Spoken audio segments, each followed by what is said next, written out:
Welcome to Meanwhile at the Museum, the podcast that takes you behind the scenes with the people, stories, and shenanigans that make Cincinnati Museum Center what it is.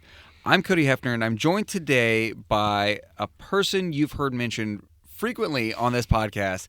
It is the one, the only, Dave Might. Welcome, Dave. Hey, how are you? I'm good. How are you? I'm good. Thanks for joining Monday. us. Your title is Exhibit Artist, and I kind of would have guessed that because I know a little bit about what you do, but I have no idea how you do what you do. Because consistently what comes up is Dave Might's amazing. Have you seen this? Look at what Dave has done. Because it is pretty remarkable, but you've been doing this for years here. When did you join the Museum Center? I joined in the summer of 1987 as a sculptor for the Ice Age exhibit. That was your first project? That was my first project. That's what I was hired for, yes. So, backing up, I glossed right over this. Exhibit artist, what does that entail in this period of your museum career? In this period? Well, we just finished up our nature exhibit, Get Into Nature, and for that, it actually entailed a number of different things. One of them was mounting up or the taxidermy of a number of specimens that we wanted to include in the exhibit. Another one was making models of various plants and animals that we wanted in the exhibit. That'd be like reptiles, amphibians, local wildflowers, and some plants, local plants. And then I also was making mounts and platforms for objects that went into the exhibit. I was walking around with some staff from the Ohio Department of Natural Resources, and they were all amazed by Getting to Nature, by how realistic everything looked, and by the process of how that exhibit came together. They were so impressed.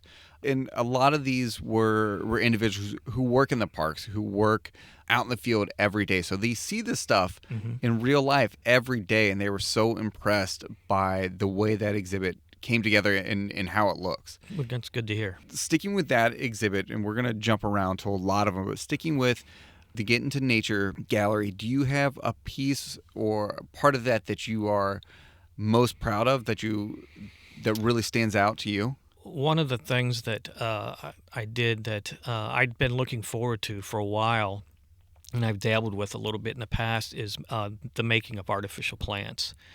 And that was something that I could really sink my teeth into with this exhibit. So because there were so many, we did buy some from some museum exhibits companies, but I still got to make quite a few myself, some flowers and different types of plants. And so that was, it was a bit of a learning experience, but I kind of knew the methods, but I had to kind of fine-tune it a little bit to get the result I wanted. What's that process look like when you are recreating plants?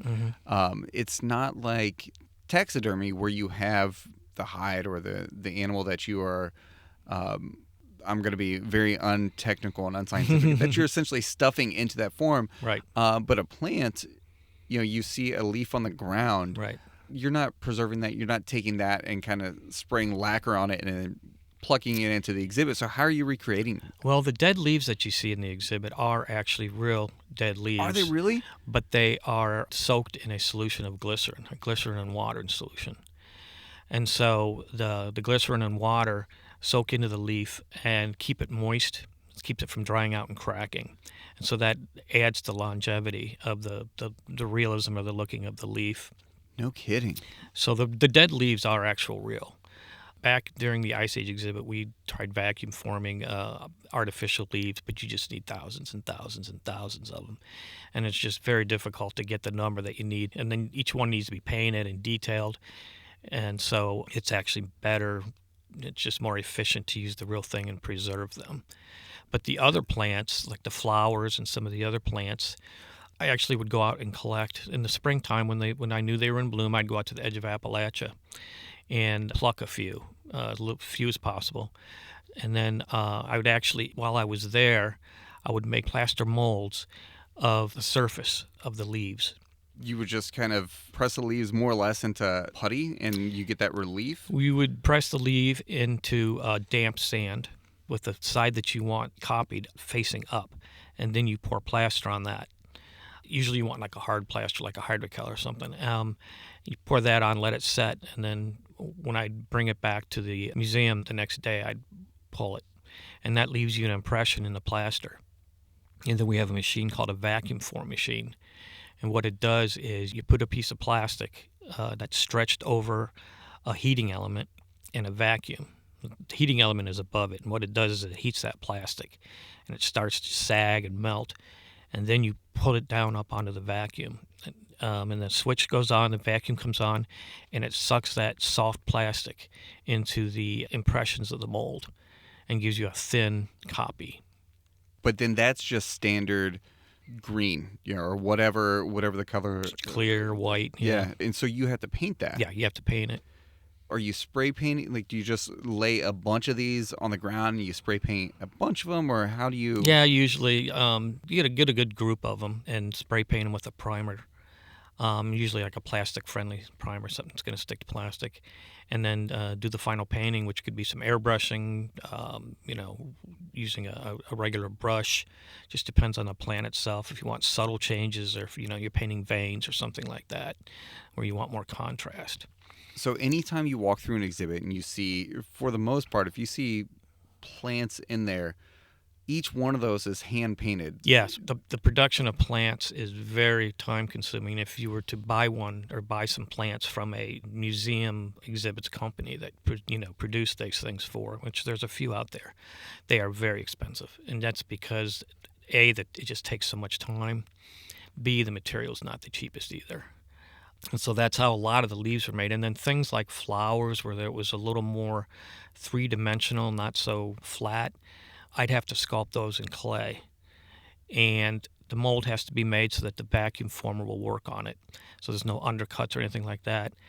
So you have to kind of plan how you're going to create it flat, and then cut it out and bend it and glue pieces together to create the more delicate, complicated structures. So you're essentially taking a 3D piece, flattening that so that you can recreate it, and then re-3D it once it comes out.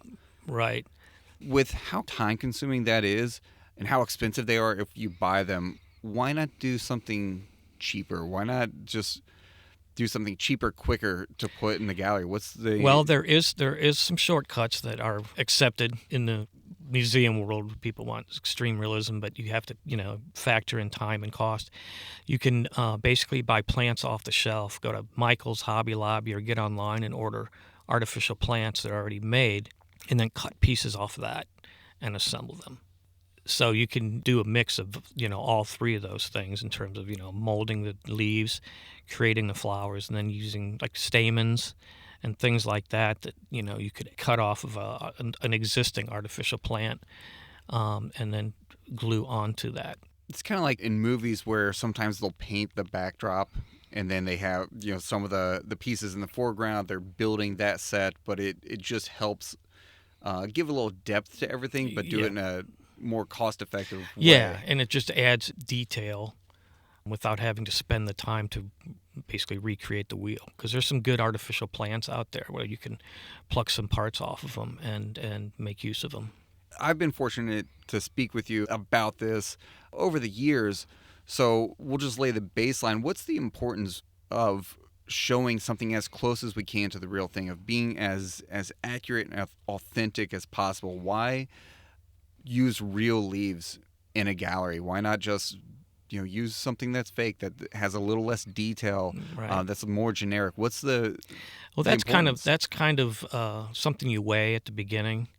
Something like where you're recreating what you want to be a realistic diorama, make people feel like they're actually looking at the real thing, then you're going to want to go as far as you can reasonably and practically to get that.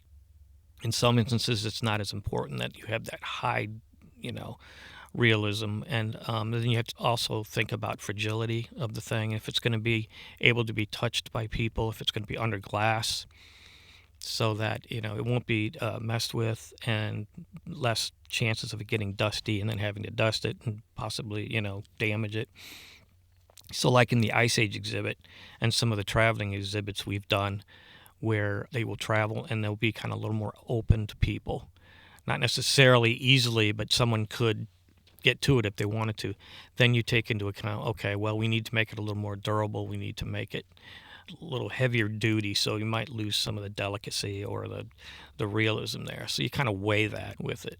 And the Ice Age gallery, you mentioned that's the first one you worked on Mm-hmm. at the museum, 1987. So at the time that this is hitting people's ears, that is 37 years Yeah. old. I mean, Oh, that's yeah. wild. It is.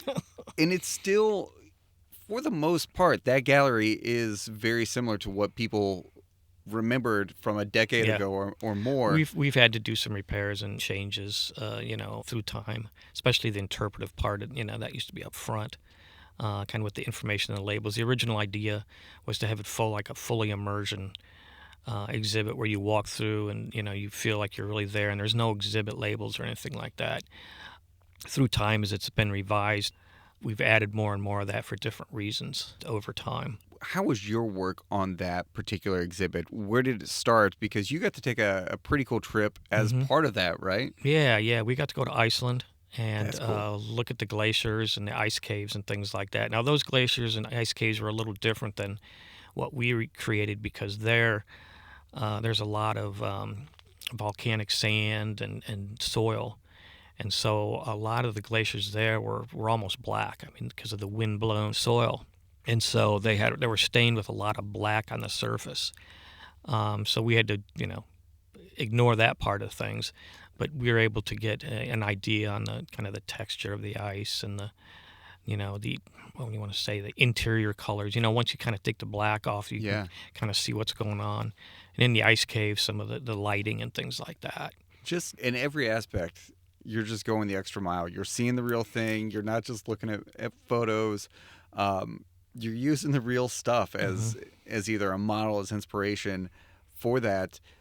If you were going to walk someone through the Ice Age gallery and point out everything that you personally had a hand in, what are you pointing out to people?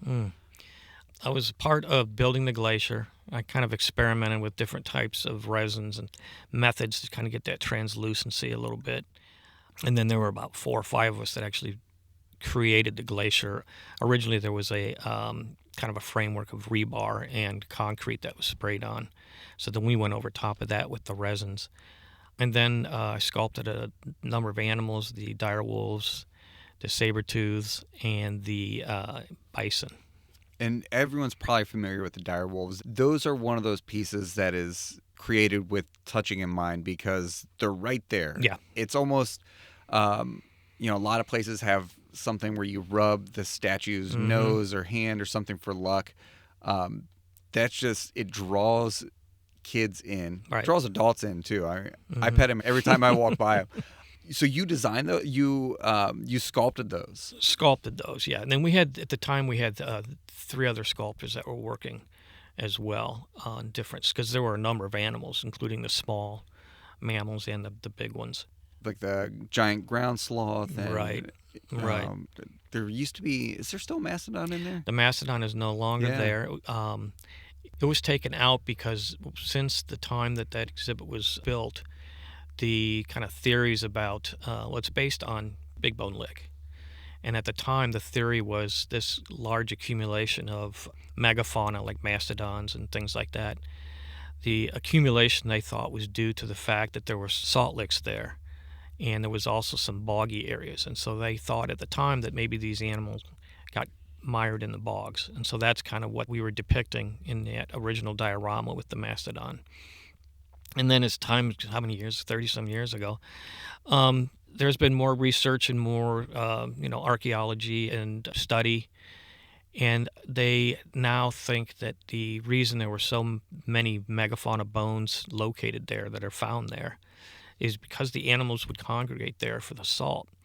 That would bring in paleo hunters, paleo man, Native Americans, and, to hunt these animals on top of the predators that were also coming there to prey on these animals. Kind of a natural bait, the salt licks and just that location in general. But removing the mastodon from that exhibit, it's interesting because we have an entire museum that's a science museum, but science is constantly evolving, that we're learning new stuff and we're learning more things. And that's one particular moment in which We say, well, this is no longer an accurate representation. New research tells us this.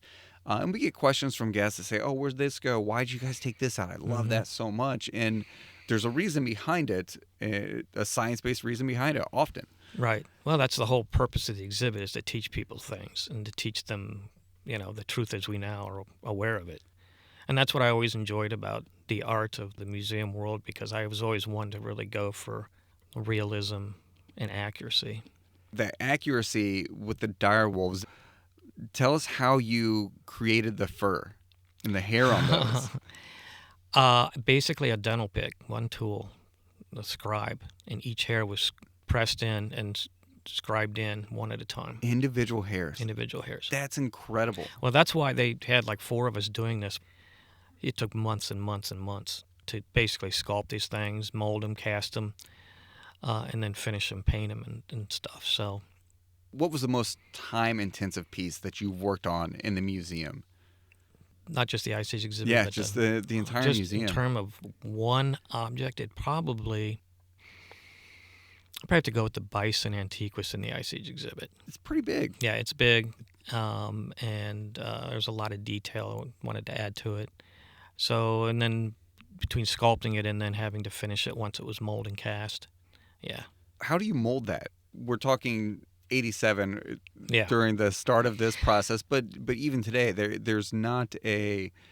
Is there an ancient bison template that you can buy, that you download, or something? How are you creating that? We basically, each one of us, for our study sculptures, made small scale, I think they were like 1 inch to the foot or something like that, models that we sculpted. And then we would take pictures and different angles, and we sent them to paleontologists and experts in the field, and then they would comment on, well, I think this should be this way, this should be that way.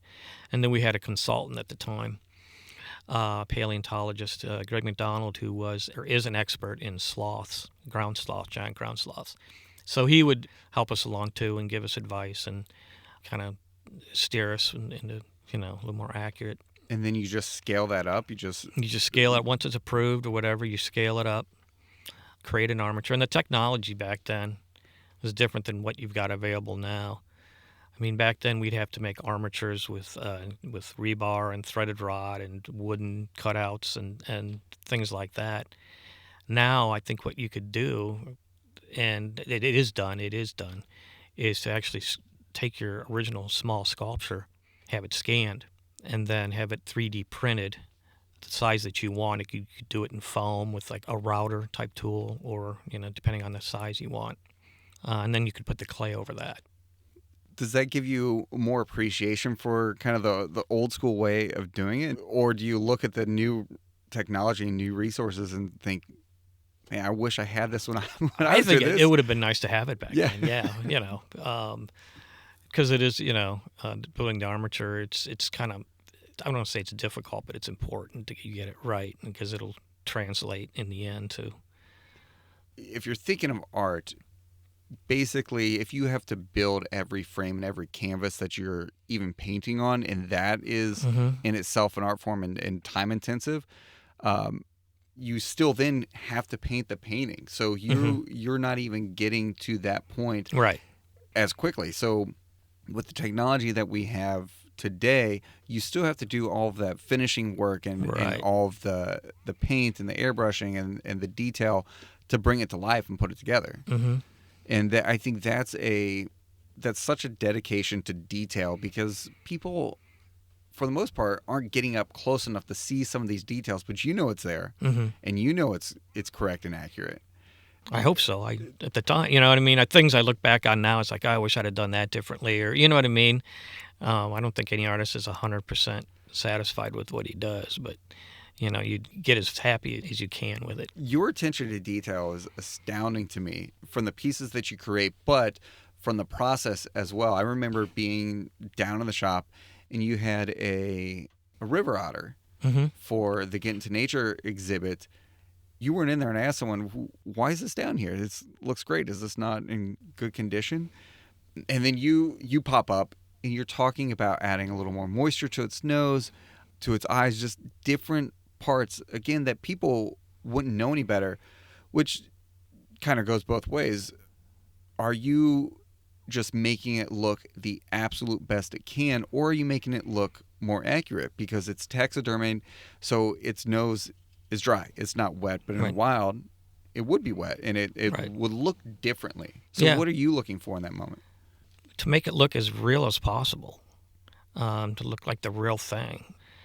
So, yeah, I add a little bit of moisture, like around the nostril or something like that, just to give it a little bit of spark of the real thing, and a little bit around the eyes, just you know what I mean, in the corner of the eye, just a little wet spot. People probably don't necessarily notice it so much as they just think it adds to it looks real. Do you ever feel like you're not done? Oh, all the How time. often I'm do you stand back and you say, that's it, there's nothing left to do? Sometimes, and it's usually because you're tired of it. Yeah. You're like, okay, and you realize maybe at a certain point that you're not adding anything to it to make it worth the time. You know what I mean? So, yeah, you usually feel like, okay, well, yeah, I think that's good. That's as good as it's going to get. Where does this skill set even come from? I mean, what's the process that got you here in 1987, and why here? God, as a kid, I just always loved nature. I think I was hardwired to love nature. And my dad was a sportsman, a hunter, fisher, take me fishing, camping, a lot of hiking, and just enjoying nature. I just really took to it, and I loved it. And I loved the colors, the textures, the shapes, and just fur and feathers and flower petals or whatever. And then my parents, I was very fortunate. My parents would also take us kids to museums a lot, historical sites, natural history museums, history museums. And so I just really grew to love museums, especially. And just always thought that would be really cool, to make this stuff. Right. Now, that was when I was pretty young. And, as you get older, your attention seems to change and you want to, maybe think about doing other stuff. But that was always kind of a hobby of mine, doing taxidermy. I taught myself taxidermy at about the age of 12 or 13, something like that. How do you teach yourself? Back then, before the internet, you went to the library and got a book. Really? Yeah. And then you just kind of flip through the book and then find a squirrel in the road and, or whatever. And like I said, we'd go hunting. So, I'd have pheasants and ducks and things like that my dad and I would get. So that's kind of how I learned that. And fish. So that was always kind of a hobby of mine. And I actually started doing it for other people as in high school. So it was kind of like, I was getting to the point where I could, make some money on this. And so then I knew I wanted to do something with animals. And so I was a major in wildlife management. And then I went into zoology. I was like feeling my way through this. And then always in the back of my mind, it was kind of the museum thing that really appealed to me. And I was at Miami University, and I wandered into the Hefner Zoology Museum there. No relation, by the way. Yeah, I think I've asked you before. Actually worked with Dr. Hefner, who was like 92 he was the founder of it. Yeah. He was like 92, and he's the one who hired me. So, I first started volunteering. I told him, hey, I know taxidermy. I know I was an art minor, not an official art minor, but I took a lot of art classes, drawing and painting, things like that. So I started volunteering for the museum there and doing things like illustration and setting up exhibits and a lot of taxidermy in the way of study skins for research collections and things, a lot of birds. What is a study skin? It's basically you're stuffing, in this case, mostly birds. Someone will bring in a bird like a window kill or something like that, and you want to record certain things about the specimen, weight, amount of fat, whether or not the skull's ossified, things like that. And then you basically mount it up in such a way, you don't make it look alive, you just make it look like it's laying on a slab of wood. You know what I mean? It's just stretched out flat. Just so you can study it more. Exactly. It's not for display, it's for study. So Exactly. it looks different and you're presenting it differently. You're presenting it differently, yes. And then you have a tag with all the information that's tied to it. So museum collections will have hundreds or thousands of these specimens of all different types of species, subspecies, and so they could be used in the future for research. I mean, there's there's studies on everything about plumage changes to, you can even get DNA off of these things now. That's the thing about museum collections. I think a lot of people think that they're storage for stuff that's not on display or just waiting to be put on display. But collections are really a research repository. There's active research going on, that if you don't have a museum to care and preserve and maintain these things, then you don't have any specimens to study. And a lot of times you're dealing with animals that are, endangered, a lot of times extinct, or frankly too squirrely to study in the wild. When you're looking at a study scan, it's the wing's not flapping around. You're not trying to catch it. You're not looking at it through binoculars. It's right there in front of you. Right. You got the physical being there that you can get information off of, and it's crazy amount of information you can get off these things. Like I said, you can get DNA now, and I mean, I'm not a scientist. I don't know what all you can get off of them, specifically, but I know that we have researchers that come all the time and look at our specimens, mammals, birds, all kinds of natural history related. And a lot of people hear DNA and they think cloning, and that's more often than not, and probably primarily not the case. It is more understanding what you can't see in an animal. So I know they did DNA research on passenger pigeons, and it's not with the intent of cloning them or bringing them back. It is to better understand what happened, because people think passenger pigeons, they were overhunted, habitat destruction, and yes, that's both true, but as that happens, the number of passenger pigeons shrinks, which means the gene pool shrinks, which means it's less resilient. So they discover that in the details and intricacies of that through the DNA research, and that's applicable to animals across the world. So in looking at, and we have a great partnership with the Cincinnati Zoo, and looking at DNA of some of their animals, what's going on within those populations helps tell us how we can further protect them, how we can try to save species, and what all of those implications are. But this all comes from a gold mine of well-preserved and maintained animal specimens and collections. Right. And then they can also discover like lineage, kind of what evolved off of what, you know what I mean, to have family trees that, that can answer some questions about how things are related in different animal groups. You are a nature lover who is self-taught taxidermy and parlayed that into the Hefner Museum at Miami University, and then I after that I graduated, and I was like, okay, now I got to find a job, which was a little more difficult being a zoology major. So I ended up interning at a nature center in upstate New York in their exhibits department. Oh, wow. Doing taxidermy illustration, exhibit construction, and things like that, which was a really fun job. They set me up in a cabin in the woods, like a 20-minute walk to the nature center. It was awesome. And while I was there, one of the previous professors at my university got a hold of me and said they were going to be opening up an assistant curator's position at Miami University at the Hefner Museum, and asked if I'd be interested. I should apply. And I was kind of like, yeah, because I was like, okay, after this nature center internship, I was going to have to start looking around and kind of seeing what I could get. And so I got that and worked there, once again doing the same thing as before. And then through that job, I met some staff members of the Cincinnati Natural History Museum. And so they told me they were looking for sculptors for their upcoming Ice Age exhibit. And the fact that I'd done taxidermy, so I made a lot of my own forms and things, and I had a good background for that. So I applied, and it was one of the sculptors hired for that. And I figured, I'll work here 5 years or so and move on. But how's that plan going? we'd be working, on kind of an exhibit, kind of think about wrapping it up, and they start talking about the planning for the next one, and I'm like, whoa, that's cool. I'm sticking around. That's some fun stuff. And then once we had kids and, and going to school and everything, it was like, yeah. And it was, just an awesome, interesting place to work. Never a dull moment. Work with very cool, intelligent people, and it's just a good gig. Being a cool place to work was one of the coolest or maybe strangest assignments, challenges, questions, the rhinoceros. Oh, absolutely.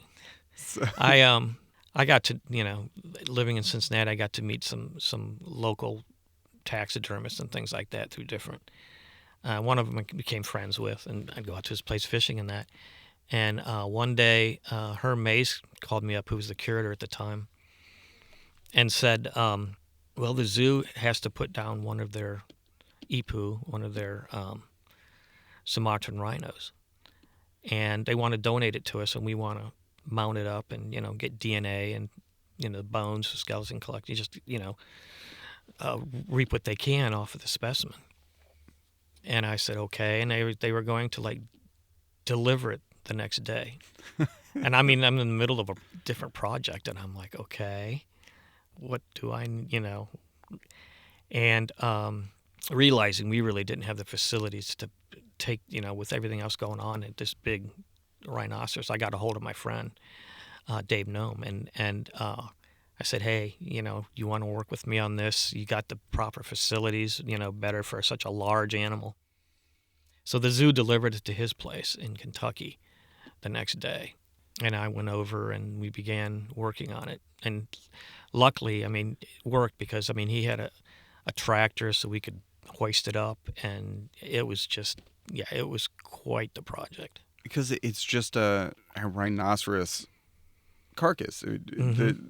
the full thing. Yeah, they did a necropsy on it, which is where they took out some organs and things like that. So, it had some voids in it or whatever. But we were able to pose it and basically took a mold of its carcass once we took the skin off. And then we took a mold of the carcass and used that, made a foam cast of that. And then we were able to kind of chop that up, carve it, and do what we needed to do to give more lifelike pose and basically create the form for it to put the skin on then. Because one of the cool things I've seen in your workspace, your laboratory, if you will, is probably a 3 to 4 inch thick catalog of animal forms. Mm-hmm. that was fascinating to me on its own. You have a mountain lion. What pose do you want it in? We have 6 different options. There's no Sumatran rhinos. No Sumatran rhinos. No. So you had to create that We from had to scratch? create it. Yeah. Wow. Yeah. And that's an industry that's really grown up since I was little, like in the 1970s and early 80s and stuff, is the invention of 2-part expanding foam just really lent itself to the creation of forms for taxidermy worldwide. So that kind of makes it easier for the taxidermist to achieve his goal and get done what needs to be done in a more efficient manner instead of having, once again, to create a form. How long did the full process take you to taxidermy Ipu, this rhinoceros? Well, the creation of the form itself, from the time we got it until we made the form, that was probably a couple weeks. And then in the meantime, the hide was sent to a tannery in Texas where it was tanned, basically made into leather. And that took about 6 months. So we didn't do much for 6 months. We kind of just, I think we made a cast out of the fiberglass mold. 6 months later, once we got the hide back, to mount it up only took a day or two. Really? There were 2 or 3 of us working on it because it was heavy and a lot of sewing. But then there was painting and touch up and things like that. So that took another 2 or 3 days. And then when we finished painting it, we painted it out in his driveway in the natural light, and it looked good and everything. But then when we moved it into his shop, the color completely changed and it looked awful. So we said, okay, well, let's just get it to the museum as is. And then once it was here, I was able to kind of get more of the proper lighting on it to get the right colors, because it kind of has a pink hue to it. But when we moved it in the shop, once we did it outside, it looked like just really kind of a gaudy pink was popping out. Well, So we had to subdue that. well, some people get pets taxidermied, and they want that pet to look the way it's looked, Hmm. the way they remember it. And not that animals at the zoo are pets, but for keepers at the zoo, I mean, they're forming bonds. They're spending Hmm. every day with these animals. So what was that like from to have that kind of pressure to know that that its keepers were going to come and look at And it they did. and kind of point out that's wrong, that's wrong, that's wrong. What was their reaction? Good. It was a good reaction. One of the keepers, who was like an assistant keeper, she actually started crying. Really? It wasn't because it looked awful. It was because it was kind of a heartfelt, oh, you poo. Then the other keepers were like, cool with it. They said we made him look a little younger than his. They said we took a few years off, but they were happy with it. When I've heard you talk about this before, you're creating this form as it's being suspended from a tractor, right? And so Well, we it's used the tractor to hoist it up, and then we hoisted it to the ceiling with like cables and things like that. so how Sumatran rhinoceroses don't walk around floating through air. So how did you create that pressure on its limbs? That's exactly the issue. Is yeah, we once we made the cast, we had to cut and just look like he has a little more foundation, a little more like he's standing on the ground and not just kind of hanging. We posed him as best we could, but it was to try to get that where he's actually putting weight on his limbs and on his because the shoulder blades are going to be different. You had to change the angle of the shoulder blades and the arch of the back, some of that leg angles and things like that based on photographs and so that was where we had to cut it all up into pieces and reassemble it. You're not classically trained as an artist, though, right? You've taken some classes, you've taken Right. and you've done a lot of work, but you're not I classically was a trained. zoology major. Yeah. So in art class, a lot of times there's always the different phases and periods that you go through, and there's new drawing and stuff like that. Which part of it is to see how the body is connected Hmm. and moves together, and you position this way, and it changes this part of your body. You're doing that all kind of on the fly. Every day you're looking at things and how bodies are moving. So the dire wolves, what does it if it's in this pose? How does that shift Hmm. its shoulder blades and its other legs? Yeah. Is that just from this lifelong love and experience in nature and watching animals? Yeah, from watching him and reference photos. You can never have too many reference photos, and nowadays you can get online and find all kinds of. I mean, back in the day, I had stacks and stacks of magazines of Audubon and Ranger Rick or whatever, the things that had Yeah. really good photos of animals and things and birds. So that was kind of just a lot of reference and just looking at watching them a lot and seeing and looking at a lot of pictures and then you kind of just pick up on what's going on. What's your favorite part of what you do? The favorite aspect of your job? If you could pick what you get to do tomorrow when you come in, what are you choosing to do? Uh, I enjoy it all, and just I like to break it up, a little of this, a little of that. I really enjoyed making plants. I enjoy the taxidermy end of things, the model making, the sculpting, and molding and casting. Basically, all phases of the exhibit job I've really enjoyed because I've done a lot of them through time. But I've gotten to dabble in a lot of different things, and they were all enjoyable. But I wouldn't want to do it 5 days a week, Yeah. every day for how many years, whatever. So the changing responsibilities or changing tasks, and a lot of times you got to learn on the job for some of this stuff. But that's fun too. So it's been enjoyable just doing the different types of work. What do you think the biggest change that you've seen in your role and in what you do over those 37 years? What do you think the biggest or most significant shift has been in that particular field? Hmm. You mean in terms of technology or whatever, and just in terms of the job here? Technology or approach or Um, I've seen a lot of changes, even kind of a philosophy of presentation. how's that changed? The whole diorama thing kind of went away. Yeah. Yeah.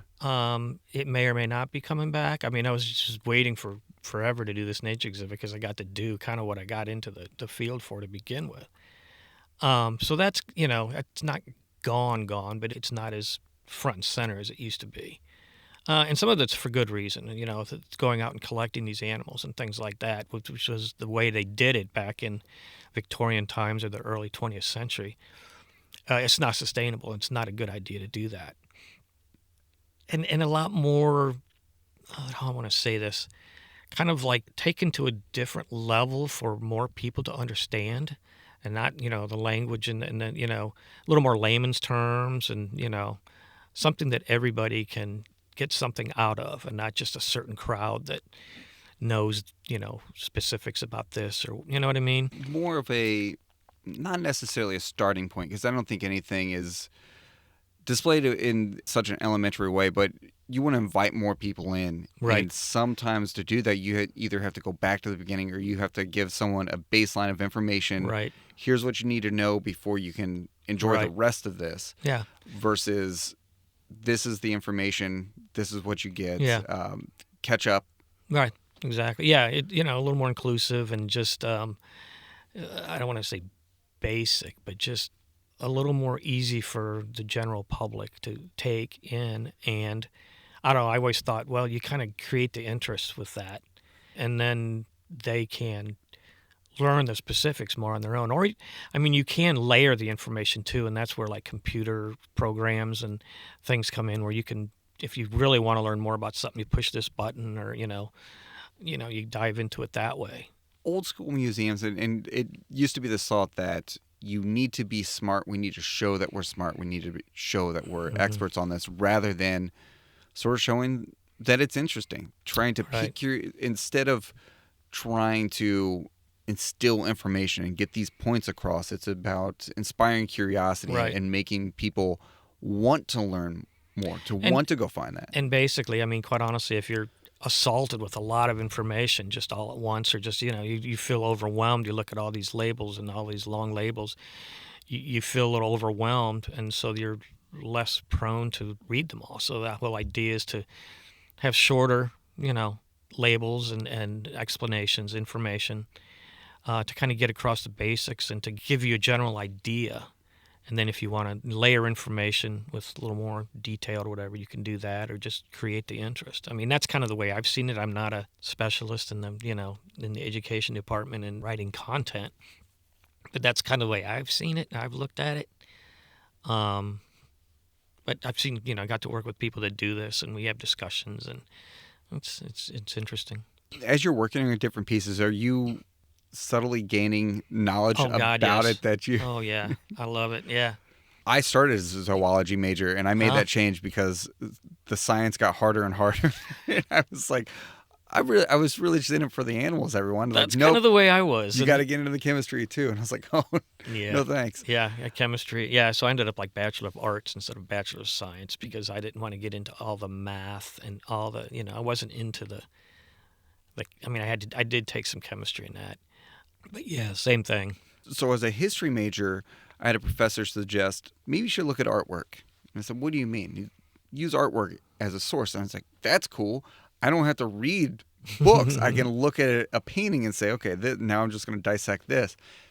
But in the process, I learned a lot about painting styles of different periods, techniques, and who studied with who, and all this other information that stretched outside of the painting and stretched outside of history. That was a lot more technical, that I didn't think I was going to have to, or that I'd be interested in. And so similarly, in everything you get to work on, it's not just, okay, what's it look like? And we're going to do, you're learning and also studying, all these aspects of these different pieces that you're working on. Yeah. And we've done a number of history exhibits too through the years that I've gotten to play a big part in, and doing, research and things like that. And that's, history's fun too. Do you have a favorite exhibit that you've worked on? Oh, geez. An exhibit that I still enjoy kind of going through occasionally and looking at is Cincinnati In Motion, the S gauge model of the city. Yeah. With the trains and the trolleys, and that was it took about 2.5 years to build it. Where would we find your fingerprints in that gallery? They made a number of buildings. All the little statues you see, like Fountain Square and all, Really? man-made Fountain Square, and all the little statues, and music hall area. Once again, we brought in a ton of people to work on that. Had a lot of volunteers. We hired some outsourced some things, some buildings, things to be built. Um, and then I was managing about 20 volunteers that assembled and painted like the cars and the people and the airplanes and the little bits like that. One more thing I want to share with everyone is, again, going back to your attention to detail, but also you've talked a lot about reference photos and looking at those things. You casted, I don't know if that's a word, a rock wall from Mm-hmm. a creek. And this thing looks incredible. This is in our Ancient Worlds Hiding in Plain Sight gallery. As this exhibit was coming together, it's exhibit lighting, which means it's dim in a lot of places. And you have essentially a plate of paint and a tiny paintbrush. Think of what you would get in school with the watercolors that you would pack. And you're just touching up this wall more or less in the dark, but you're seeing things that I'm whispering to people, what is he painting? What is not finished? But from across the room, zeroed in and knew exactly where you were going. Yeah. Is that just innate? Like, you just have such a passion and appreciation for the natural world that you're like, if it's going to be here, it's going to be right. Yeah, I think so. I mean, it's just I think I'm lucky in that I can just see what I think it's supposed to look like, and I'm just have an attention for detail, and so I kind of see the little subtle differences and kind of know what I'm aiming for based on what I've seen. Because the rock wall or the shale and limestone wall, I basically took lots of pictures of when I went and made molds off of it, so I knew kind of what it needed to look like the real thing. And so a lot of it was painted in the shop with like airbrush, and it wasn't a small brush the Yeah, entire yeah. thing, but and so that you created your contrasts and some washes to bring out the depth and the low points, and dry brushing to bring out the high points and things like that. And then once it was put out there in the final lighting, then I could make some changes based on. Plus, you work with the lighting guy too, to say oh, can you warm it up, or you know what I mean, and then just adding little details like this looks like it should have some a little more staining, some whether it be iron oxide or whatever, a little more staining Yeah. coming down, that would give some variation and a little more realism to it. So that's kind of what I think I was doing at the time, and trying to bring out some of the deeper areas of, adding some shadows and things like that. It's incredible. It's incredible to see what you create, but also to watch you work as well. And as talented and as skilled as you are at that, if you could trade roles with one person in the museum for a day, who would you pick? Boy, I think it'd be fun to be a curator, kind of actually work with collections. Zoology in particular, or you want to just History or zoology. yeah? Yeah, yeah. I mean, I have more knowledge, I think, in the zoology end of things. I mean, than. If you were a curator and you got full curator privileges to just go in the collections and touch and handle stuff, which is like my dream as a curator is like, oh, you get to touch things that Mm-hmm. you tell other people they can't. Where are you beelining in the collections? Um, probably probably the zoology collection, the birds, the Yeah. bird collection. Yeah, there's just we have such a huge number, and Are you staying local or are you going oh, just yeah, birds of whatever the paradise? birds, the bird cases. We've got stuff from all over the world, and just hanging with those. You're just following the Audubon Ruthven route and just be Yeah, bird guy for a day. I was. Yeah, I mean, I started birding as a like sixth or seventh grade. It's just I remember like the first bird I saw was an indigo bunting, as kind of out camping, and I saw this indigo bunting in the kind of in the morning sunlight or whatever, and I just couldn't believe the color, because I didn't really notice before, because you wouldn't see this type of stuff in the yard, Yeah. and so I don't know, it just kind of like I always remember it's like wow, I want to learn more about birds, so That was kind of started early, so that's kind of my initial. All right, so we're gonna put our official plea in with Heather Farrington, who is our curator of zoology collections. If we can make that happen, but that means she's got to do your job for the day. So pick something manageable for her to work on. Oh, geez. Don't give her any rhinos, okay? Okay. Although it still falls in the zoology field. Yeah. Probably making some molds or casts of things where basically you're mixing chemicals up, and that's kind of fun. See, now you're getting into chemistry. You can't tell me Well, you shouldn't have a BS. well, that's too. easy. It's following instructions. 1 part A, 1 part B. Okay, you and I would have very different BSs attached to our names. Yours would involve science. Mine may not. I don't know. Like I said, when I was a zoology major, just like, man, I don't want to have to take all these intense, chemistry and, some of these maths and things like that. I just kind of wanted to enjoy the biology. The biology of it, yeah. Hey, I've been there, and here I am. So I think your path worked a lot more successfully. Well, I was lucky, and I kind of, timing was good, and I was lucky in meeting certain people at the right time and things like that. So, especially then, it wasn't so easy to get into the museum world. It was basically what I was always told was you volunteer somewhere, and then you kind of get your foot in the door, and that's kind of what I did at the Hefner, and yeah, it led to good things. Now we won't let you leave. It's not the decision's no longer yours. It's ours. It's a fun job, for the most part. It's not every day, and you know what I mean. But I don't think I ever really want to retire, per se. I think I'd always want to have some kind of relationship. It's a good place to work. Trust me, you're a walking legend around here. Well, so thank you. I'm grateful that you spent some time. Been around with us. long enough that. Dave, thanks so much for spending some time with us. Thank you all for listening to Meanwhile at the Museum. Remember, if you liked what you heard, please rate and subscribe, but more importantly, come see for yourself. Visit cincymuseum.org to see the latest reasons to visit and to see Dave Might's handiwork on the museum floor. If you have any questions, comments, or just want to tell us how much you love the show, send us an email at meanwhile@cincymuseum.org. Thanks for listening.